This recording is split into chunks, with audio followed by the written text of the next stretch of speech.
اور ان سے 2 شخصوں کا حال بیان کرو جن میں سے ایک کو ہم نے انگور کے 2 باغ عنایت کیے تھے اور ان کے گردا گرد کھجوروں کے درخت لگا دیے تھے اور ان کے درمیان کھیتی پیدا کر دی تھی. دونوں باغ کثرت سے پھل لاتے اور اس کی پیداوار میں کسی طرح کی کمی نہ ہوتی، اور دونوں میں ہم نے ایک نہر بھی جاری کر رکھی تھی، اور اس طرح اس شخص کو ان کی پیداوار ملتی رہتی تھی. تو ایک دن جبکہ وہ اپنے دوست سے باتیں کر رہا تھا، کہنے لگا کہ میں تم سے مال و دولت میں بھی زیادہ ہوں اور جتھے اور جماعت کے لحاظ سے بھی زیادہ عزت والا ہوں، اور ایسی شیخیوں سے اپنے حق میں ظلم کرتا ہوا اپنے باغ میں داخل ہوا. کہنے لگا کہ میں نہیں خیال کرتا کہ یہ باغ کبھی تباہ ہو،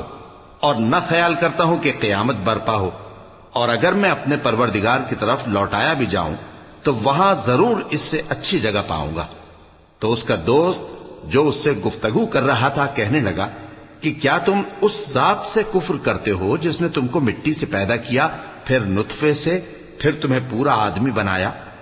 مگر میں تو یہ کہتا ہوں کہ اللہ ہی میرا پروردگار ہے، اور میں اپنے پروردگار کے ساتھ کسی کو شریک نہیں کرتا.